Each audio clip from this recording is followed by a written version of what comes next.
Hi all, this is Palak Nanak studying MBBS and welcome to my YouTube channel.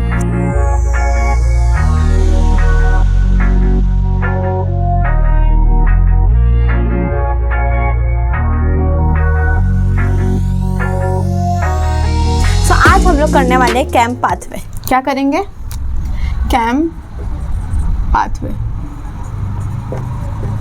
जिसका full form है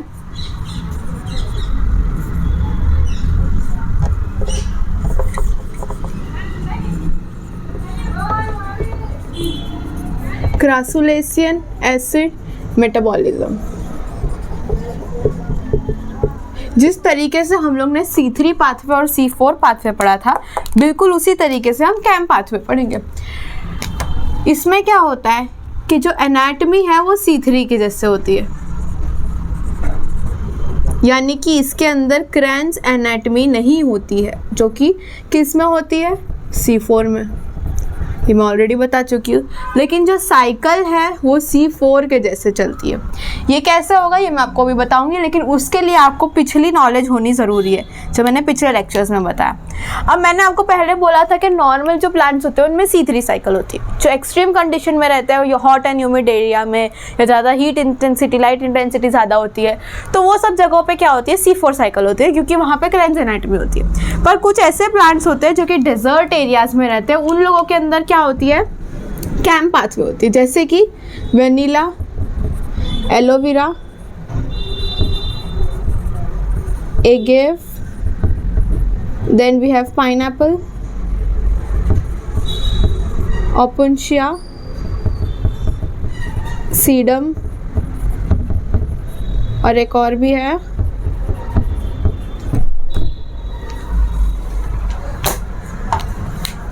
इसको आप ऐसे याद रखो, वेनिला अग्रवाल का ओपो, ये ओपो 7, ऐसे याद रखो। ठीक है, अब मैं आपको बताती हूँ कि एग्जैक्टली ये क्या कहना चाह रहे हैं। जो डेजर्ट एरियाज़ में रहते हैं उन लोग प्लांट्स में क्या प्रॉब्लम होती है? उन लोगों को C3 में तो हम लोग नॉर्मल देखते हैं कि लाइट रिएक्शन होता है, डार्क रिएक्शन होता है, फोटो रेस्पिरेशन होता है।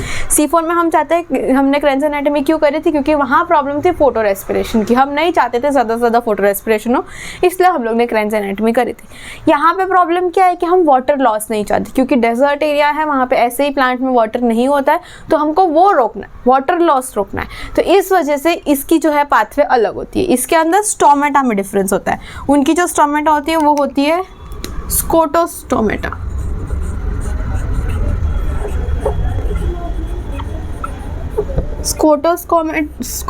स्कोटोस्टोमेटा का मतलब क्या है कि वो ऐसी स्टोमेटा है जो खुलेगी नाइट में और बंद हो जाएगी दिन में।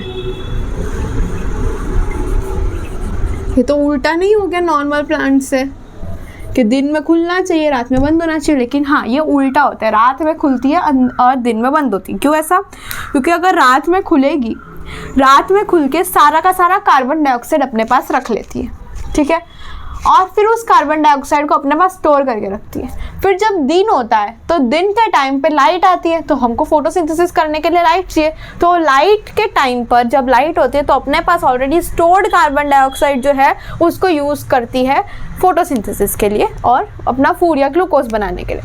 पर लेकिन ये चीज़ दिन में भी तो कर सकती थी, दिन में भी तो कार्बन डाइऑक्साइड ले सकती थी। नहीं, अगर दिन में कार्बन डाइऑक्साइड लेती, दिन में अगर वो स्टोमेटा खोलती अपना कार्बन डाइऑक्साइड के लिए, तो साथ में वाटर लॉस भी होता। तो ये तो हमें नहीं चाहिए था ना, हमको वाटर को स्टोर करके रखना था। तो इसने ऐसे स्मार्टनेस दिखाई कि रात में कार्बन डाइऑक्साइड तो रात में भी होती ही है ना, तो रात में सारे कार्बन डाइऑक्साइड लेके अपने अंदर जमा करके बैठ जाती है कि दिन होगा, जब लाइट आएगी तब मैं इसको यूज़ करूँगी। तो जब लाइट आती है तब स्टोमेटा बंद रहता है, तब कार्बन डाइऑक्साइड अंदर नहीं आता। जो ऑलरेडी स्टोर्ड कार्बन डाइऑक्साइड है ना, वो यूज़ होता है फोटोसिंथेसिस में। वो कैसे यूज़ होता है मैं वो बताती हूँ। रात के टाइम पे क्या होता है? एसिडिफिकेशन।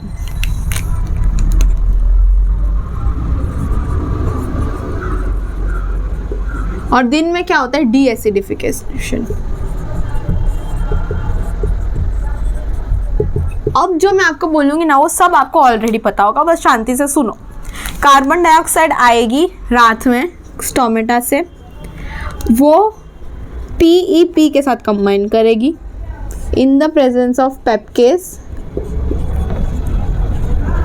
और बनाएगी ऑक्सैलो एसिटिक एसिड। वो ऑक्सैलो एसिटिक एसिड कन्वर्ट होगा into malic acid. Malic acid is stored in vacuoles. समझ रहे हो डिफरेंस है? ये C4 साइकिल का पाथवे, उसमें भी ऐसा ही था, CO2 H2O के साथ कंबाइन करके H2CO3 और वो स्प्लिट हो तो HCO3 माइनस कंबाइन करता है PEP के साथ। PEP के बाद बनाता है oxaloacetic acid which is a 4 carbon first cycle का first compound, with this is a 3 carbon compound. फिर उसके बाद बनता है malic acid which again is a 4 carbon compound. और फिर उसके बाद वो फोटोसिंथेसिस करता था नॉर्मली बंडल शीट सेल के अंदर, पर लेकिन इसमें हम लोग स्टोर करके रखेंगे क्योंकि अभी हमारे पास लाइट ही नहीं है तो कैसे फोटोसिंथेसिस करेंगे। तो क्या होता है, दिन होता है जब स्टोमेटा बंद हो जाते हैं, ऑलरेडी स्टोर्ड इन लोगों के पास मैलिक एसिड है, तो वो मैलिक एसिड यूज करते हैं। वो 4 कार्बन कंपाउंड है जो कन्वर्ट किस में होता है, पायरुविक एसिड में, विच इज अ 3 कार्बन कंपाउंड। और 1 कार्बन डाइऑक्साइड निकल जाता है जो क्या करता है, C3 साइकिल करता है, जिससे क्या बनता है, शुगर बनता है। समझ रहे हो? और ये पायरुविक एसिड अगेन क्या बना देता है, PEP, जो वापस इधर यूज होता है। समझ रहे हो? ये साइकिल सेम वही साइकिल है जो C4 में हुई थी। The difference is only one thing, I mean 2 things, के इसमें क्रेन्स एनाटॉमी नहीं होती और दूसरी इसमें वैक्यूल में स्टोर हो जाता है मैलिक एसिड। उसमें ऐसा क्यों नहीं होता था, क्योंकि उसमें ज़रूरत ही नहीं थी स्टोमेटा को रात में खुलने की, दिन में बंद होने की वगैरह। ये सब नाटक किसके हैं, कैम वालों के। तो क्या करते हैं वो लोग, रात में स्टोमेटा खोल देते हैं, सारी की सारी कार्बन डाइऑक्साइड अपने पास ले लेते हैं, PEP के साथ कंबाइन करके ऑक्सैलो एसिटिक बनाते हैं, फिर मैलिक एसिड बनाते हैं और वैक्यूल में स्टोर करके रख देते हैं कि जब दिन होगा तुरंत हम लोग फोटोसिंथेसिस चालू कर देंगे। जैसे ही लाइट आती है स्टोमेटा बंद कर देते हैं ताकि जो भी पानी बन रहा है वो रिलीज ना हो। तो वो क्या होता है, मतलब स्टोमेटा बंद हो जाता है। उसके बाद क्या होता है, जो मैलिक एसिड है वो पायरुविक एसिड में कन्वर्ट होता है और C3 साइकिल भी होती है और फिर वो पायरुविक एसिड अगेन PEP में कन्वर्ट हो जाती है। इसमें total amount of ATP formed and NADPH formed is exactly same as that of NADPH ATP formed in C4 cycle, which is 5 ATP and 2 NADPH. 3 from here ATP, 1 from here, sorry 2 from here and 2 NADPH from here. ठीक है, समझ में आ रहा है? ये सब examples है उन प्लांट्स के जो डेजर्टेड एरियाज में रहते हैं और जिनमें कैम पाथवे कराना ज़रूरी है। याद कैसे रखोगे, वेनिला अग्रवाल का ओपो 7। ठीक है, ये है, कंप्लीट होता है हमारा कैम पाथवे। नेक्स्ट टॉपिक जो हम करने जा रहे हैं that is photo respiration.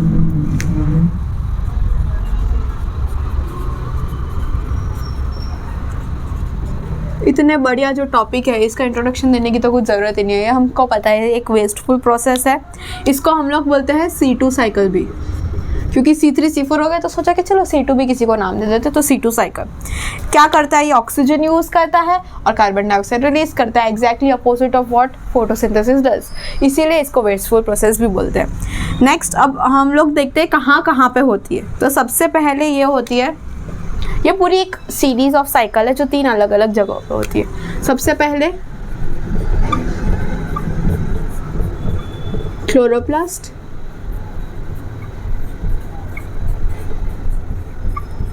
Peroxisome,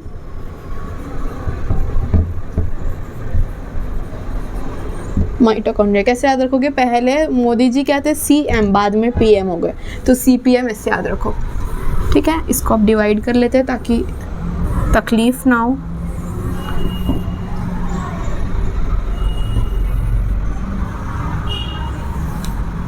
और चालू करते हैं। सबसे पहले हमारे पास क्या है, RUBP।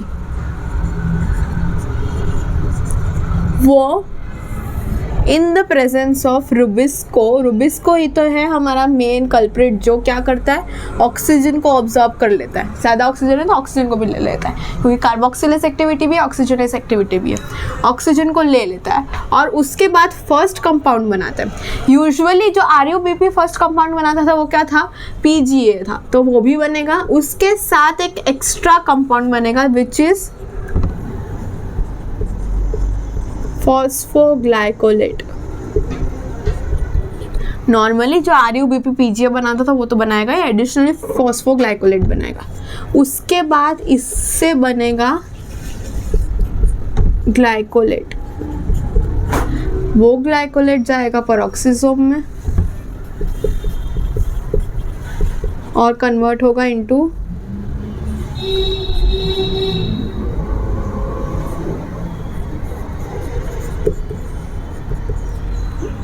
ग्लाइऑक्सिलेट।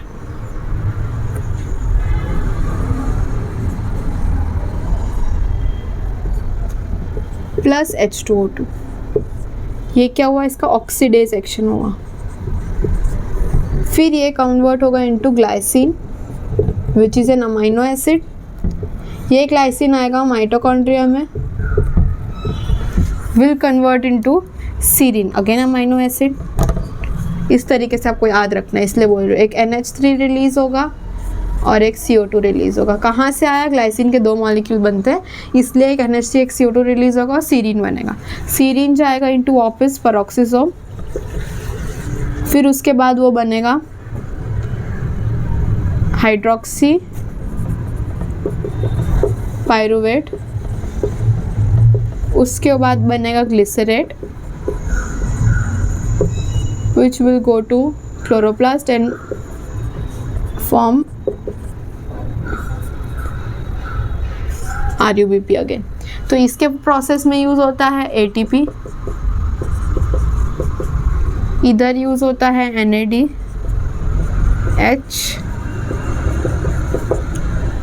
ठीक है। अब अगर आपको एक बार के लिए पूरी साइकिल याद नहीं रहे तो ठीक है, इट्स फाइन, बट याद रहे तो अच्छा है। कैसे याद करोगे, नॉर्मल RUBP से फॉस्फोग्लाइकोलेट एक्स्ट्रा बनता है खाली, और PGA तो हम लोगों को नॉर्मली पता है। फिर फॉस्फोग्लाइकोलेट से फॉस्फो हटा दो तो ग्लाइकोलेट का ग्लाइकोलेट, अगेन ग्लाइकोलेट का ग्लाइकोलेट, ग्लाइकोलेट का ग्लाइकोक्सिलेट, थोड़ा सा माइनर डिफरेंस, प्लस H2O2 निकलता है, सॉरी पेरोक्साइड, H2O2 निकलता है, पेरोक्सिसोम में पेरोक्साइड निकलता है। फिर उसके बाद अमाइनो एसिड, ग्लाइसिन, ग्लाइसिन में से एक NH3 निकालो, उसके बाद serine, serine hydroxy pyruvate, glycerate, glycerate ऊपर जाएगा, वापस RUBP फॉर्म करेगा। अब आपने देखा हो इसमें कोई ATP NADPH बन नहीं रहा है, प्लस एडिशनली एनर्जी यूज और हो रही है, तो इसीलिए इसको एक वेस्टफुल प्रोसेस भी माना जाता है फोटो रेस्पिरेशन, क्योंकि इसका कुछ काम तो है नहीं पर एनर्जी और खाया जा रहा है। और इसीलिए C4 साइकिल में क्रेन्स एनाटॉमी होती है, ताकि हम लोग ये ऑक्सीजन को यूज़ करके CO2 ना निकाले। देखो इधर ऑक्सीजन यूज़ हो रही है और CO2 निकल रही है, तो 25% of fix CO2 is used in photo respiration. ठीक है, याद रहेगी साइकिल पूरी। क्या वापस एक बार रिपीट कर लेते हो, ऐसा करती हूँ कि RUBP है वो रुबिस्को के साथ कंबाइन करेगा, ये सब हम C3 में कर चुके, रुबिस्को के साथ कंबाइन करेगा, ऑक्सीजन लेगा और बनाएगा PGA प्लस फॉस्फोग्लाइकोलेट, एक एक्स्ट्रा बनेगा फॉस्फोग्लाइकोलेट। अब PGA को साइड पे रखो क्योंकि ये C3 साइकिल नहीं है, ये क्या है फोटो रेस्पिरेशन। तो फॉस्फोग्लाइकोलेट से फॉस्फो हटाओ तो आएगा ग्लाइकोलेट, ग्लाइकोलेट में थोड़ी सी अगर चेंजेस करो तो ग्लाइकोक्सिलेट, उसके बाद बनेगा ग्लाइसिन सॉरी ग्लाइसिन के बाद बनेगा सीरीन। ग्लाइसिन से सीरीन बनने में 2 चीज़ रिलीज होगी, एक अमोनिया और एक कार्बन डाइऑक्साइड। सीरीन के बाद हाइड्रोक्सी पायरुवेट, ग्लिसरेट, उसके बाद बनता है एक PGA और फिर उसके बाद RUBP अगेन, फिर साइकिल कंटिन्यू होती है। ठीक है, यही है हमारा फोटो रेस्पिरेशन और कुछ नहीं है। इसी के साथ वीडियो को फिनिश करते हैं। I will meet you in my next one, till then bye bye.